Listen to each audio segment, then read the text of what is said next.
Well, hello, and welcome to the MilVet Podcast. Your podcast hosts are Brendan Aronson, Tim Shaw, and Beau Higgins. We are military veterans, entrepreneurs, and investors. But most importantly, we strive to empower military service members, veterans, and their families. We believe that all veterans deserve a career that fires them up, a career in which you can learn, you can earn, and you can build a world class network. On this podcast, we interview civilian and military veteran leaders who are incredible founders, writers, thinkers, and investors. My primary goal is to inspire you to achieve great things. Let's dive into today's episode. Well, hello, and welcome to another edition of the MilVet Podcast. I am your host, Beau Higgins. Pleasure today to be joined by an awesome guest, Shawn Robertson, and we'll get to his story in a minute, as every story is a little bit different. For those that may not be familiar with the MilVet, the MilVet provides an executive platform for veterans that are interested in opportunities in the private equity and venture capital space primarily. If you're interested in learning more about these opportunities, I encourage you to check out the MilVet at themilvet.org. Sign up and listen to the podcast, sign up for our newsletter, attend some of our events in person, reach out to our staff to learn more or check out our current roles. But definitely, if you're interested in those kind of opportunities, or you're a company that's interested in finding talent that can fill those opportunities, reach out to us on the MilVet. But for now, we're here today to talk about Shawn and his journey in the military to what he's doing today. And Shawn, welcome to the program, and love to hear about what you're doing today. Yeah, thank you so much, Beau. This is awesome. Huge honor to be invited on this podcast. So today I am a transitioning military member, still in, but working my way out of the military. I'm currently building a business. I'm moving into the entrepreneurial space, and I'm focusing a lot on leader development and executive coaching. So the name of the business is Eternal Lessons. And what we're looking to do is one-on-one coaching, keynote speaking engagements, and then team development seminars. Love it. And I have no doubt as we go through the podcast, we'll learn about how you learned some eternal lessons Oh during yeah. your military career. Well, let's Yeah. Oh yeah. focus on that. Let's get to how it all started. What Yeah. was why did you join the military? What was the reason for you? Was it family? Was it an opportunity to get out of where you were to go Right. somewhere else? What was the spark for you to watching Rambo movies? Yeah. What triggered you to get in the military back in the beginning? Yeah, so I've been asked this before in the past, and now that I've made it to the level that I'm at as a field grade officer in the Army, and people ask me, I'm always torn to say, it was money or it was opportunity that drove me to join in the military because a lot of my peers, they joined because of patriotism and because they were around military people, like their father or mothers were a part of the military, and that just sounds more cool. It just sounds cooler to have that be your introduction, but I did not. So I grew up in Atlanta, Georgia, with a single mom. So my dad was not a part of my life, and my mom is Jamaican, so she immigrated here to the United States. I'm the youngest of four siblings, and first generation American. I'm a first generation college graduate, so a lot of firsts for me. And then the first person to join the military, so there was no blueprint. And what inspired me to join was opportunity. Like the things that I had here in Atlanta were just not enough for me. And I wanted to pursue something greater and bigger in my life. So I found the Army and I enlisted. And when I went to the recruiter station, I had no idea what occupation I wanted to be a part of. There was no agenda. It was like, I hear the military can level me up. I hear I can get better. I could travel and just expand my horizons. So sign me up. And the recruiters looking through the list of options, and this idea of being a transportation specialist popped up, and they said, hey, this one has a bonus. And I didn't have any money. So I said, how much is the bonus? And they said, $20,000. And my eyes widened, and I'm like, so I get $20,000 to join the military? And they say, yeah. I was like, so when do I get that money? And they said, well, you have to complete your basic training. And I'm like, oh, and then I said, okay, well, sign me up. I'll do it. So, just think about a young man at the age of 19 being offered $20,000 to start his life off. So I took it and I became an 88 mic. I had no idea what that was. So I went through my training. And then I quickly found out at the time, this was at the height of the war. I'm driving trucks in Iraq, that this is a potential. And I'm like, oh, this is serious business. This is really serious business. But I will tell you, Bo, over time, as I've served, I've been in for a little over 14 years. Um, my purpose has shifted Yeah. substantially. Like the values that the military has inculcated in me. I mean, now it's a lot more patriotic. It's a lot more driven. I'm driven by the people inside of the organization that want to defend the nation. So it's amazing how you start and then how you finish. It's just vastly different. Yeah, and it's a great story though. Again, it's America's a land of opportunity, and it was an opportunity for you to get to something you didn't even know what that something was, but you Right, knew it right. was more, right? You knew it was more, and I've had several um, guests on the show that are children of immigrants in particular. Several Mm, that came over from Vietnam during the war over there, and they were the first generation in the states, and others that came from African countries. Just I think there's something special about the first generation immigrants that were born here, the kids of them, and their just desire to like. It's not necessarily make the country. It's the opportunities they wouldn't have had, and they feel like right, I can do anything. If I work hard, I can do anything, and you don't right, know what that path is going to be. And again, I think it's interesting that yours started out as opportunity, but then there's a patriotism there layered on it. It may not be first and foremost, but you're thankful that you have the opportunity the country gave you and that you could even join right. the military, right? So it's always maybe a secondary thing. It's like, okay, the fact you have the opportunity alone is part of the patriotism. And you still signed up and did it, right? I mean, Oh yeah. $20,000 is a great motivator, but there's more to it than that for sure. That's a great story though. I love it. Oh And yeah. yeah, and to sign up for something that during the war, it's a combat time. It's not like you had other opportunities to do other things. Oh yeah. You still had to make that jump, right? So yeah, Oh yeah. yeah. Yeah. I tell people even today that don't have service or haven't come into the military, and they ask like, do I have a potential in the military? Why should I join the military? And I'm like, hey, if you don't understand what you want to do, or how you want to contribute, or what it is that you want to give your life to, um, here on this earth, like the military is just a great tool to figure that out. Yep. You could just figure it out. So just I'm a huge advocate of doing service and understanding, and through that service you will understand a lot about yourself and what you want to do. No doubt about it. No doubt about it. Well, Yeah. all right. So that's the beginning of the journey, enlisting randomly as a transportation specialist, and Yeah. obviously you've come a long way from there. I mean, what did you? I mean, obviously you kind of went into it not knowing. You learned a lot, but you obviously then figured out, as you said, okay, this is something I can see as a career.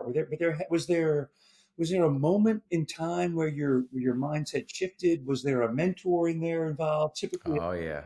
what was that? Okay, this could be something more than just a paycheck for me. And what was that like for you, or that moment like for you? Because typically people have something like that. I feel like. Yeah, yeah, yeah. So you come in the army as a private, and you just see a lot of opportunities, and you see opportunities in the people that you are serving with and around. Um, so here I am, grew up in Atlanta, Georgia. Haven't really traveled throughout my youth at all, especially outside of the southern states. And then I go through basic training. and the Army says they're going to send me to Hawaii as my first assignment. So I'm like, oh my gosh, I'm going to Hawaii. What's in Hawaii? So I get shipped over there, and you want to talk about eyes just opened. Like I just saw things that I never thought I'd see. I met people that I never thought I'd meet. I'm doing things that I never thought I'd do. And I'm just expanding my horizons out there. Yeah. So through that process, the people that I've met just started challenging me to see life differently. And I remember one of my non-commissioned officers, Sergeant Snable, um, he pulled me aside and he's like, "Hey man, like look over there. Tell me what you see." And at the time it was this lieutenant. And I'm like, "Well, I see a lieutenant." He was like, "Yeah, tell me about the lieutenant." I'm like, "Well, he looks pretty happy, Sergeant." And he was like, "Yeah, yeah, exactly." He was like, "Well, now what do you think about me?" And I'm like, "Well, Sergeant, you're not happy all the time, you know?" And he was like, "Exactly." And he's like, "So you don't want to be like me, you know, if you want to grow in, I mean, you want to be like him. And guess what? He doesn't do a lot of work." you know? And I'm like, oh man. So I thought that concept was fascinating, and I started looking into it. And of course, he's alongside of me, and we're doing the research and understanding the next steps that I have to take in order to become an officer. Um, but yeah, that's what really inspired me to want to navigate the Army and become a leader. And I then understood the difference between being a non-commissioned officer and being a commissioned officer. You know, if you're a non-commissioned officer, you're carrying out policy and you're enforcing it, and you're just out front as the leader. And then as an officer, you're creating policy. You have the power of the pen. So once I understood those two differences, I said, okay, where do you want to be and where do you want to make your impact? Um, so I chose the officer route. Makes a lot of sense. I get that. It's Yeah. funny though how, that's a very simple way to explain it from an NCO to just like, what do you see? He's happy. I, I'm Yeah. not. Don't be me. Be him. Yeah. That's pretty awful. What was and so what pathway did you choose to get to become an officer? What was your what's the commissioning path did you go from? Yeah, Yeah, so I went green to gold. So if you know about the green to gold pipeline, essentially the Army selects active duty service members and put them on a scholarship to whatever school they want to go to. Um, and they have a 4 year, 3 year, 2 year scholarship. Um, and it's full time. They pay you to go to school, and then you come in and assess to do whatever branch it is that you're interested in doing. So that's just one of the commissioning sources through ROTC. got it. Where'd you go to school? What was your yeah? Yeah, so I studied in Hawaii. I was a part of the University of Hawaii ROTC team Nice. up there. So go Rainbow Warriors. Um, and I chose to study psychology, and psychology had always been interesting to me, because as a leader, as an aspiring leader, I don't think there's a more righteous, and this is just my argument, I don't think there's a more righteous subject to study than to understand how people think and people behave. So that's just something that I was really interested in. Well, again, it makes sense if you're interested in leadership and being a good leader. Psychology is going to, understand how people think and how you can Oh yeah, influence them to think the way you want them to think. It makes sense. right. I can see I can see where that pathway goes. And do you Yeah. know what you wanted to do as an officer, like what MOS, and how'd you figure that out? Again, your path is a little different in that you were Yeah. enlisted, and I assume you didn't want to be a motor T officer Oh in yeah. the army. So you knew you didn't want. What did you do? What did you do want to be? Bo, I'm glad you said that. I absolutely knew what I didn't want to do. I didn't want to be logistics. And that was just my exposure Yeah. as an enlisted soldier. I said, hey, I need to branch out to something different. What I became really fascinated by was the mind and how the mind works, and how intellect was the gateway. because again, where I come from in Atlanta, I struggled academically, and I didn't take that seriously at all. And then as I came through college, I started to take that seriously, and I started to hone in on ways that I can, serve people using my mind. So I thought Intel was a natural fit for me. Intel was something that I wanted to exercise myself. Um, so I learned a little bit. Okay, so you do a lot of research and you understand the enemy, and then you tell the commander about the enemy. And then, of course, I'm watching, CIA documentaries and stuff like that, and that's getting me all motivated. I'm like, yeah, I want to be that guy that's finding people and telling, the commander about these people that I'm finding, or um, doing it in a large scale military format. So, yeah, I thought I'd be interested in Intel. Didn't know a lot about the branch because I was down and in as a motor. I was in the motor pool. I was working with vehicles and stuff like that. So I had no idea what I was getting myself into. But what I did know through the research that I did, I said Intel I think is a good fit. It'll be challenging for me to navigate this branch. That's awesome. As a guy that was an intel officer in the Marine Corps, I can appreciate that. And I had no idea what it Oh was yeah. when I started off. And I literally had the book of MOSs at basic school in the Marine Corps. And that sounds pretty interesting. And it lucked out that I ended up getting in the intel world. But it was a fascinating run. Do you have to go to Fort Oh yeah. Huachuca for intel school? Is that right on Yep, there? yep, Yeah. yep, yep. See, We I went don't to know a Fort little bit about the Huachuca. Army. I got you. Yeah. Fort Huachuca. All right. Good stuff. Where do you go for the Marine Corps version? Well, I was a SIGINter originally, and we actually went down. That's Our in Texas. well, the Air Force has theirs down in Texas, their intel school. Okay. The Marine Corps, now everything's located in Dam Neck, Virginia. It used to be when Mm, I came through, we actually had to go through communications officer school first in Quantico, and then we had our cryptologic school in DC. But now it's all in down in Dam Neck, Virginia. They've consolidated it all down there. So yeah, it's good stuff. okay. Good Yeah. stuff. All right, so you Yeah. figured out Intel, and then again you got that MOS. What was give me some highlights of your time as an Intel officer? Did it meet the expectations you thought it would, and were you able to use the psychology degree in it? I mean, it's never Oh, usually big time. exactly the same, but Yeah. Yeah. Yeah. yeah, Big time. yeah.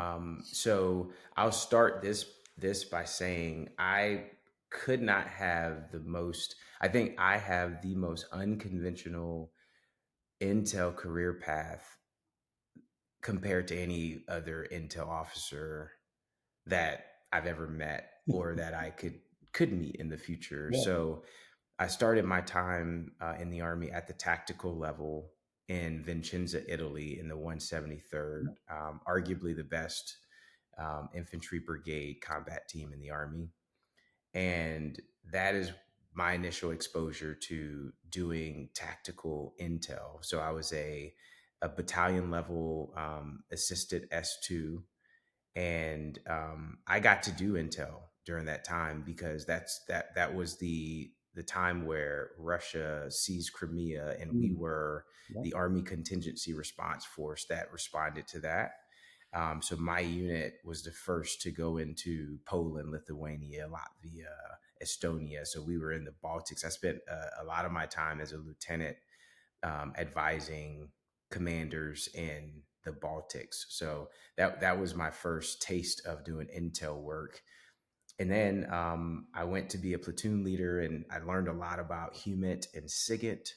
Um, and that was me starting to understand the differences in the ints and what they brought to the fight. So honing in on that led me to apply to go serve as an augmentee to the Ranger Regiment. So I deployed with 175 to Afghanistan, and I did targeting with their targeting team, which was fun. So we did a lot of SIGINT and HUMINT, so I understood it, but more SIGINT than HUMINT. And that was a great time as an intel officer. I'm like, man, this is pretty good. And I knew I wanted to stay at the tactical level, but the Army had another vision for me, and I went kicking and screaming as they sent me to the National Security Agency. But I didn't know a lot about what existed at the National Security Yeah. Agency at Yeah. all. So I was kicking and screaming. I was like, I just know they're not tactical. That's like up in the clouds, and I don't want to be up in the clouds. And I felt like I'd be making coffee or Yeah. something like that. Um, so I got there, and it wasn't that. In fact, instead, I was able to get inside of missions and understand like how we did that fight. And then I got selected to command one, in my opinion, one of the best companies there is they own the special operations detachment. So we had SIGINTers that would be attached to some of the more tiered units that would do SIGINT and stuff like that. And I got to command them, and there was 160 people I was responsible for. Um, so you talk about the use of psychology, absolutely. In that formation, I had to I had multiple bosses. I had SESs I reported to, general officers. I had colonels. Um, so when I had to understand how to lead up, but then I had civilians and I had different. It was a joint assignment, so different people in my formation. So understanding the nuances in those differences and the people was key. So my education certainly helped me in that format. Um, and then, I mean, from there, why I say I have a very unconventional path is I left the National Security Agency, went to grad school to Columbia in New York to go serve as a leader practitioner at the United States Military Academy No. at West Point. Yeah. So there are not a lot of intel people hanging out there. There's not a lot of intelligent missions inside of the United States Military Academy. But there, I mean, you talk about a noble mission, a noble cause. And frankly, I felt the most alive at West Point than in, at any other opportunity in my military career. And I mean, to some people, they'd be like, that's crazy. You went to Afghanistan, you got to target, you got to make the nation better, and you got to do these things. And that is true. And I wouldn't take that away from my experiences. But you talk about the youth and having the opportunity to invest in the minds of the youth. So if you think about it, as a company tactical officer at West Point, as a leader developer, you get 120, 125 cadets in your company. That's what you start out with. Each of them one day will lead a 30 to 40 person platoon. If you do the math, you talk about the impact that you're going to have for generations and generations, right?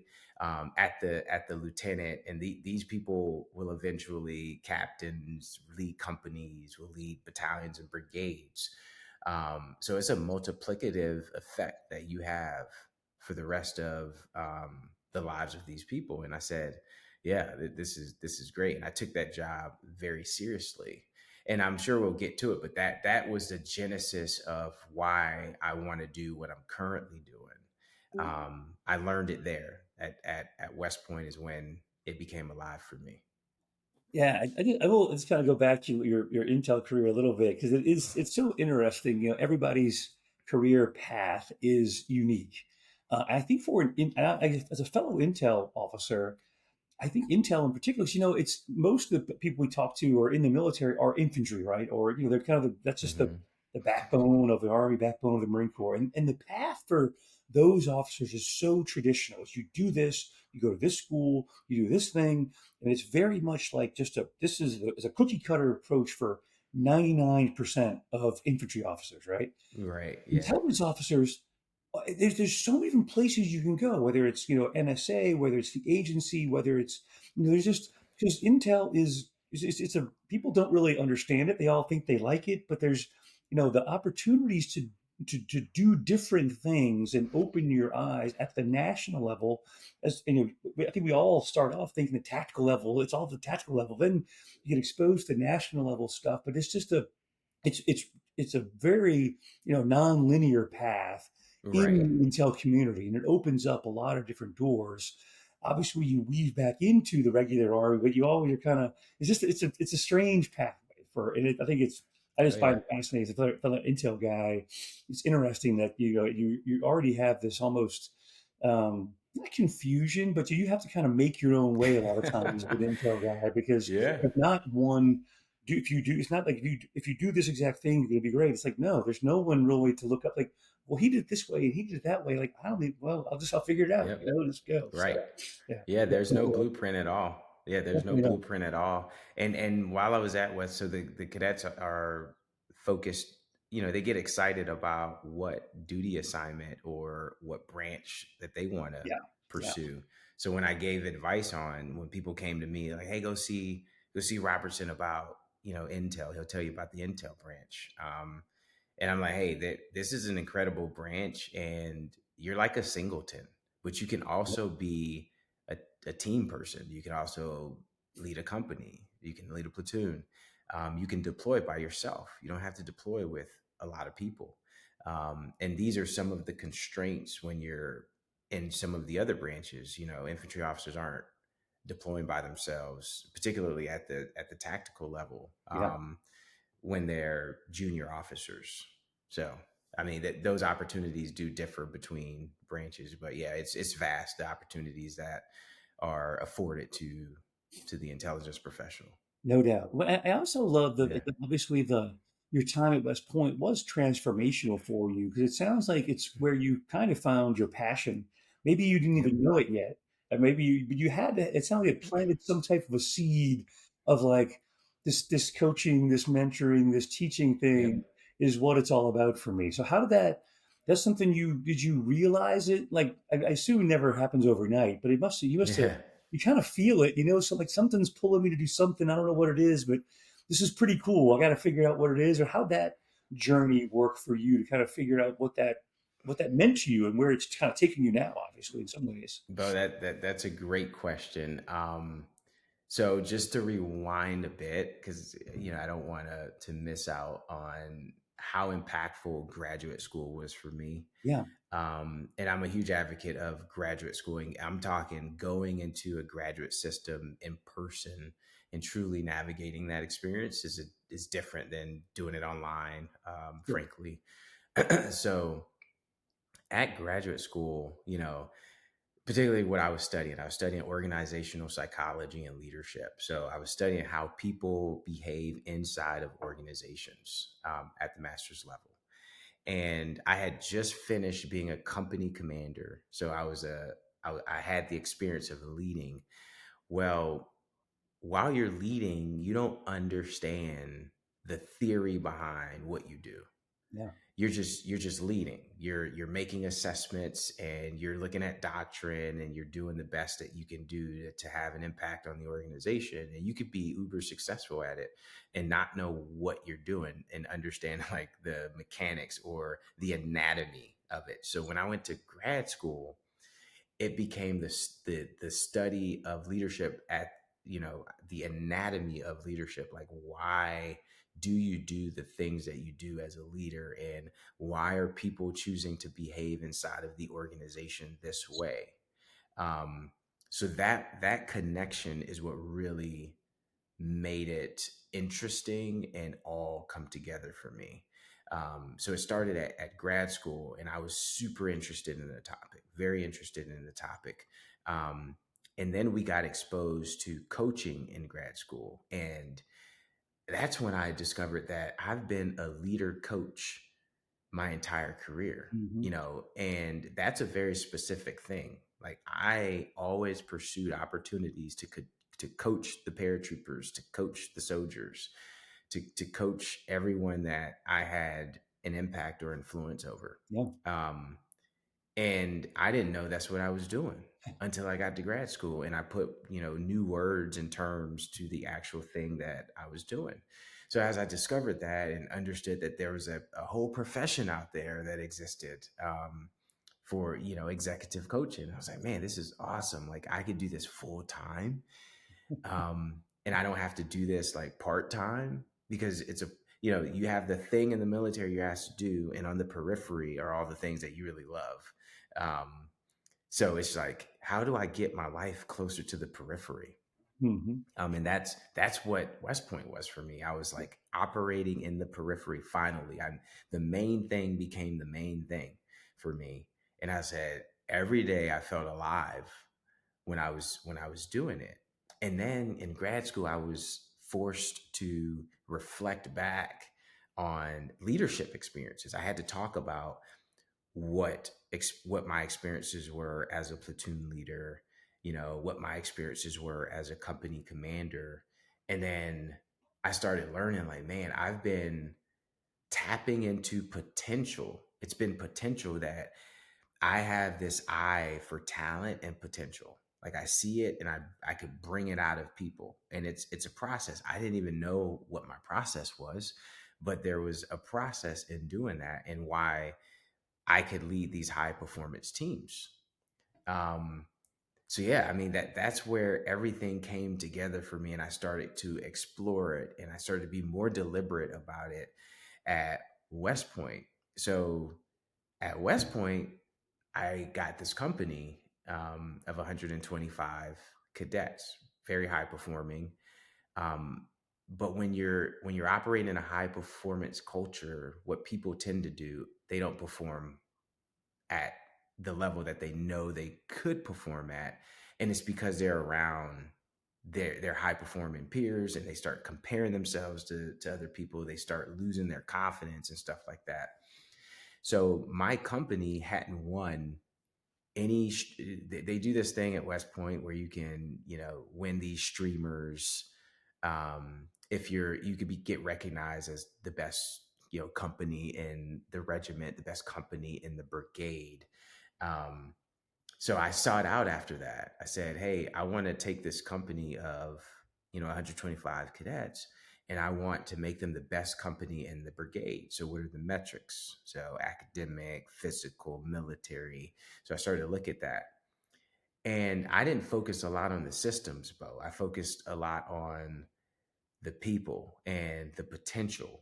And I started to, like, dig into that and using my process. And within the first year, we became the best in the regiment. And then the next year, we became the best in the brigade. And I said, okay, this is it. This is what I want to do. So that's where everything crystallized for me. That's awesome. Well, it's a true proving ground of psychology and coaching. I mean, you have, again, guys that are going to do whatever, say whatever you say, but I mean, they want to believe they're Oh yeah, overachievers. You have this amazing, just again, this laboratory. I hate to call it that, but in some ways, a laboratory to test for. You thought you knew that you could do these things, and you saw it in action, which is amazing to be able to get a feel for that, and then to realize this really works. Like, holy crap, I can see the oh yeah, results of the impact that I'm having on these still kids. I mean, they're 18, 19-year-old, I mean, not even, so that is pretty cool to be able to see that firsthand and the impact that and your education had, your journey to get there has had. And I have to assume it was hard to leave that and get back. And what did you have like from there, from the time of West Point? What was the decision point to kind of, did you know at that point that you want to do that forever, or was it still like a debate yeah, inside you of what to do, or did you, I mean, how that, again, what was the path from there, I guess? And I'm assuming you didn't know, like, okay, I'm leaving the Army and I'm going to do this full time, but it had yeah. just been kind of bubbling up inside of you, even though you were still in the Army and pursuing an intel career still, right? Yeah, yeah, but I think your questions are great. Very natural questions, like what happened next, right? Yeah, yeah, yeah. um, so when I was at West Point, I dropped what, I don't know what the Marines call it, but it's a refrad packet. It's a request to leave active duty. Okay. And I had made my decision to leave, but the the Army gods had something else in store for me. um, and they did not deem that as acceptable. So as I dropped my packet, there were leaders inside of West Point who felt that my time wasn't done and I had more to contribute to the Army. Of course, I'm kicking and screaming, but there was an opportunity that came up for me to be the aide de camp to a 3-star at West Point, so the superintendent. And I initially said no to that because I knew that, that job was reserved for someone who had potential inside of the ranks. And the last thing I wanted to do was lie to the general and say, yeah, I'm gonna do this just to get the clout on my way out. I didn't want to do that. So I told them the truth. I said, no, I want to do it. I don't have the potential. And I think this is reserved for someone else who wants to stay. I'm leaving. Um, well, this particular general is special. And I would say he's a unicorn general officer, and he didn't see my decision the same. He's like, I'm not trying to convince you to stay in the Army. Um, I just think you're a good fit to be my aide de camp right now. I mean, you're still on active duty. You still need a job. And I'm like, okay. So I ended up accepting the job to work with him. And I mean, I didn't feel like it was work at all. And I got to sit at the executive levels. There are not many 3 stars in the Army. There are even fewer 4 stars. So I'm traveling with him. I'm seeing how he's thinking, some of the problems that he's dealing with and how we're addressing them. And it was just a great experience. And he didn't use me as what a typical aide would be used for. You see an aide carrying a bag with coins and stuff like that. I had that stuff, but he was self-sufficient. He did everything on his own. Where he needed my help is he needed a mirror.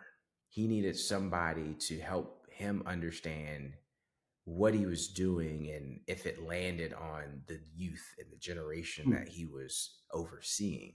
So I was like that bridge for him, and I got to give him feedback. And it was like this reciprocal thing where we were developing each other. So he became a partner. We were partners, and it was a weird dynamic to have, because you got this captain who's very junior, and then Yeah. you got this seasoned 3 star, and we're like partners together, like leading. So it was a great experience. And I would say that my time there was a distraction from all the other things that I was dreaming. Mm-hmm. So I didn't think about leaving the Army anymore.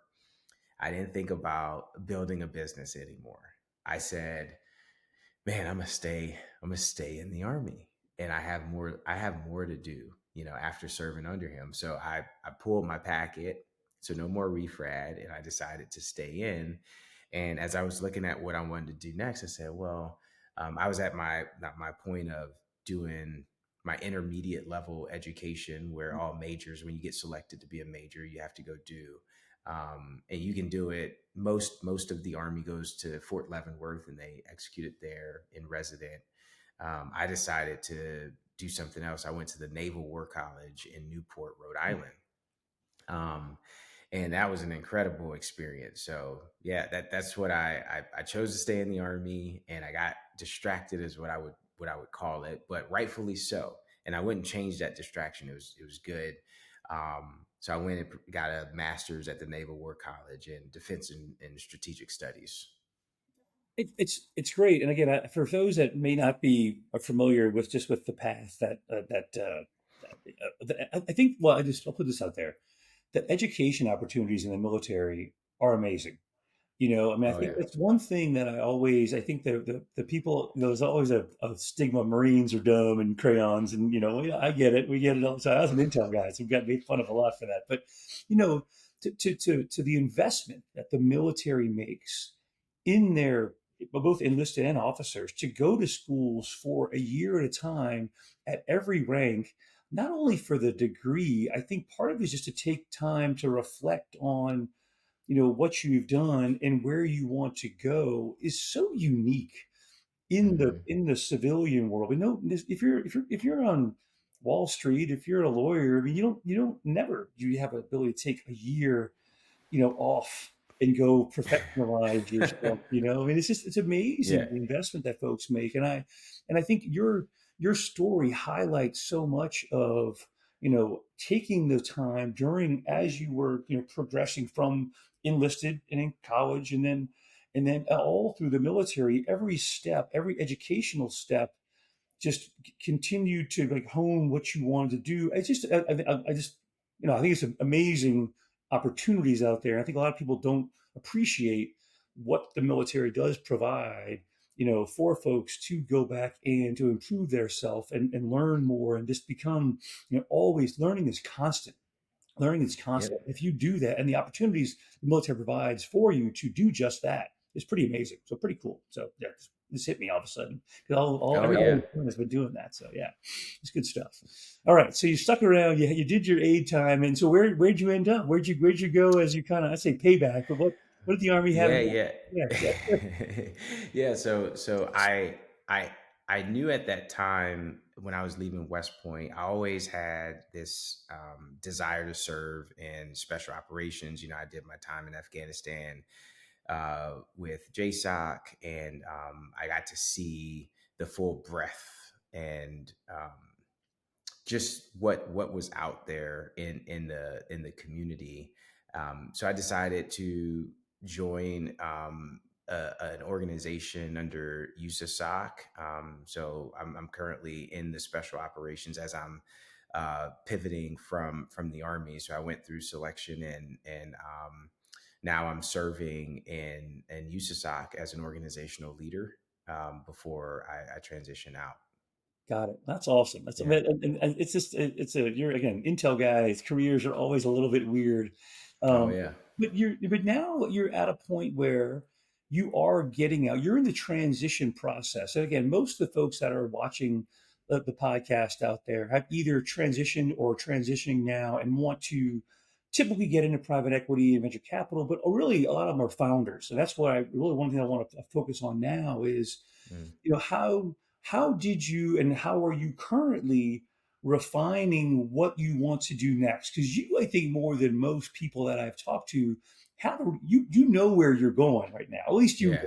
you think you know where you're going. The path is Right. rarely a straight line as we want it to be. Yeah, But yeah, I mean, how have you taken all that experience you've had in the military to date, your passion for coaching and leadership?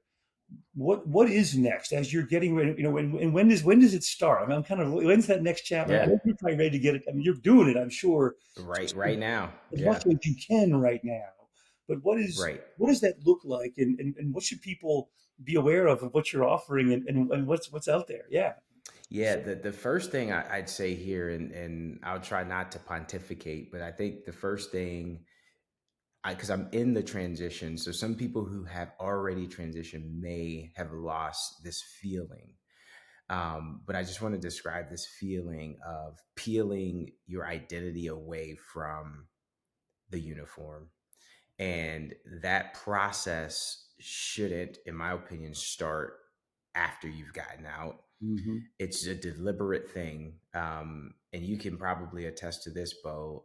You become, you're just a military body and you think very military because you haven't served in different spaces in the civilian sector. And frankly, and no fault of anybody in the civilian sector, people just think differently. People look at time differently in the civilian sector. And, if you're coming from the military, you might be judgmental on how people look at time. And I mean, yeah, you could understand why, because we've been put in this system where everything, you got to be on time, you got to be at the X at the right time in order for this mission to be successful. Well, in the civilian sector, it's a lot more casual. Yeah. People don't start on time, and you can become annoyed if you're just locked into one way and you can't understand that there's a difference. So I say that to say that it is a process to peel your identity from the uniform without losing the fact that you've served in the uniform, because everything that makes me who I am, is tied to my service in the uniform. Yep. So you can't forget it, but you also have to recognize that you are taking on a completely new identity as you're coming into the civilian sector. So that's been a huge learning point for me. And I've been deliberate about not becoming upset that, I've interacted with this different thing that might seem like, man, why did I have to wait in the lobby for 20 minutes? And, this person, you know, didn't address me, and this person isn't as respectful, or, it's like, well, this is just a completely different environment. Yeah. Yeah. Um, And I have to recognize that. And I mean, if you think about it, in the Army or any military service, we're masters at going into different environments and learning how to adapt and overcome in that. And it's no different than this. But when the values are misaligned, that's when you can become frustrated, and you got to recognize that you're just operating in a space where values might just be a lot different than what you've learned in the Army. So that's one point that I'm learning throughout the transition. But also, I'm learning that people want military leaders. They want people with hard leadership experiences to be able to translate, what you did in the Army and how it can relate to business or just human capital and leadership inside of Fortune 500s. So people want us to join their organizations and add immediate value because they know they're getting someone that is adaptable and can think differently and diversely about different things.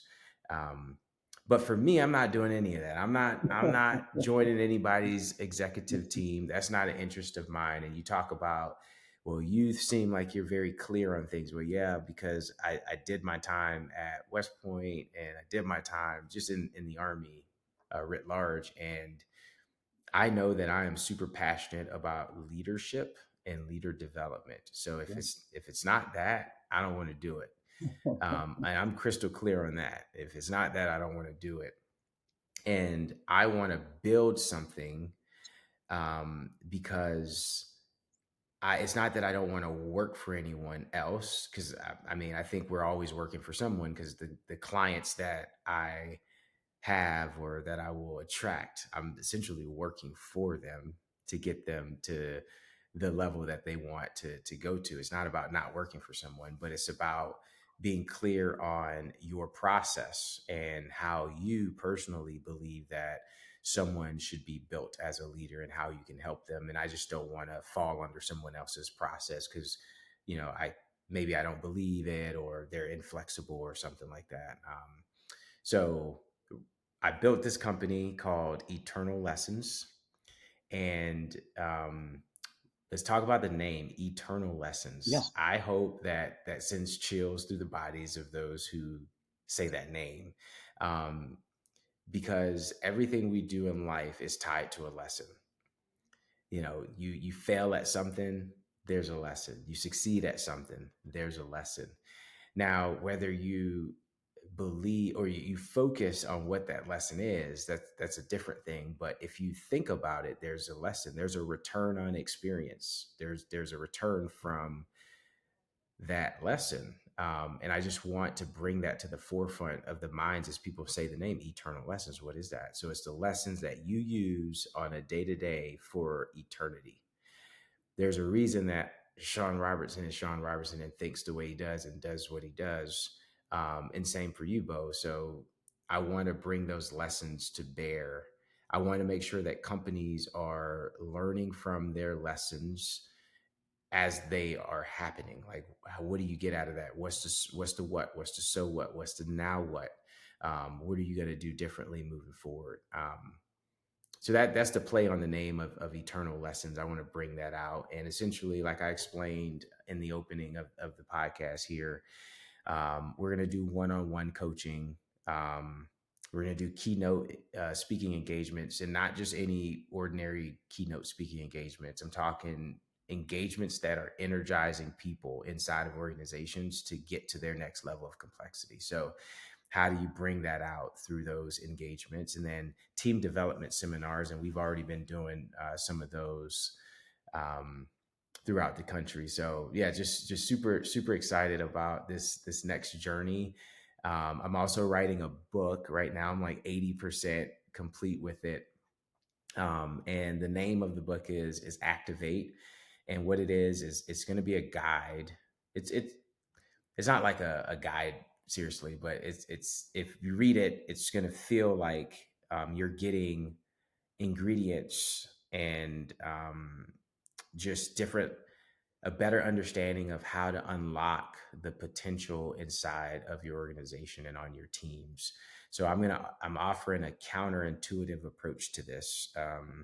And it's not about developing systems. It's not about developing processes. It's different. It's about looking at those humans inside of your organizations and figuring out how to bring to the surface the things that are hidden and how to move them to their next level. Something that I've done throughout my military career that I'll continue to do.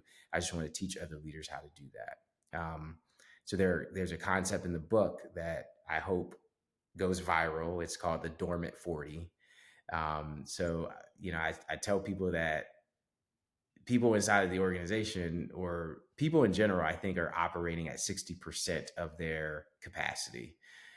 So the dormant 40, that's the other 40% that remains untapped.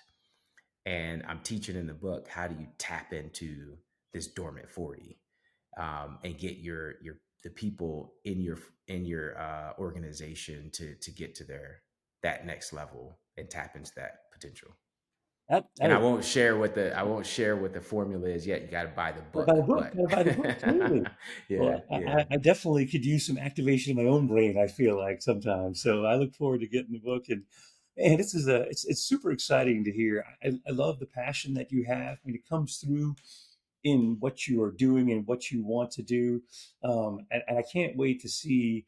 You're such a unique podcast guest because again, a lot of the folks in most folks in transition really don't know what they want to do, and they spend a lot of hmm time and they get somewhere and they're like, it's not one door closes, I'll go somewhere else. Like, man, you figured out your journey through the military. I feel like has led you to this point in so many ways. So your transition right. has almost been from the beginning. You were transitioning to get to here. Not that again, Yep. not that you didn't weren't patriotic, not that you didn't love the army, but it does somehow feel like all of it has been leading you to get to this point where you can really take your passion, and now your education and your experience from the army and bring it all together to really to take things next level and to make an impact at scale. And really, I'm excited. I mean, I get fired up just hearing what you're getting ready to do. Oh So yeah, yeah, I can't wait to see the impact you're going to have on individuals, on organizations, and hopefully on people like me and my brain that definitely need to activate a little more of that and to be more engaged. So I think so. Wait, so yeah, what are the timelines for all these things? If people want to learn more about how to tap into you as a coach, yep, when do we look for the books? Is there ready? Is there going to be a Christmas present this year, or is it still a yeah, ways out? Give us some more on yeah. how do No, we learn more about Shawn Robertson and what's next? Yeah. yeah, yeah. Thanks for asking that. So right now, the best way to learn more is to follow me on two platforms. So I liken this to Michael Jordan and Michael Jordan shoes. So no one wears Michael Jordan's shoes. No one would wear Michael Jordan's shoes without truly understanding the legacy of Michael Jordan. So these two things go hand in hand.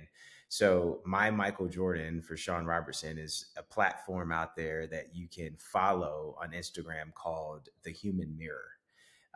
So a lot of things that I talk about is mirrors. Mirrors matter. You can see your reflection, very reflective of a person. Um, so I challenge people on that page to see their reflection and understand how to personally get better. So the Human Mirror is a good page to follow on Instagram. And then the business Eternal Lessons, you can follow that on Instagram, LinkedIn, Facebook. Um, if you want me to come out and talk to your people inside of your company, if you're looking for executive coaching and leveling up how you lead and getting to your next level, I'm your guy. So definitely use those platforms to understand more, and we can always get on a call. You shoot me an email, and you can access that through those platforms. Love it, man. Well, I am Yeah. excited. I loved hearing about your journey. Everybody's journey is different, and yours is certainly very unique, and it's just beginning. I feel like the tip of the iceberg we're seeing right now, and I can't wait to see the impact that you and your coaching and your organization are going to have on people in time. And yeah, we'll need to circle back in a few years and see where you're at, man. I'm fired up. Yeah. Good stuff. Good stuff. No, Beau, this was great. Thank you so much for the opportunity to share here on this podcast. And it was a reflective experience too. So I appreciate it. Awesome. Well, hey, have a Yeah. great one, and we'll be in touch. And thanks for your time today. And Yeah. we'll see where it goes from here. Eternal lessons. I love it, man. All good. Yeah. Thanks again, Shawn. Thanks, Beau. Yeah.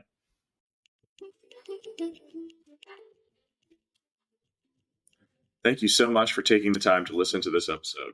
For more content, follow us on Instagram @TheMilitaryVet or on LinkedIn.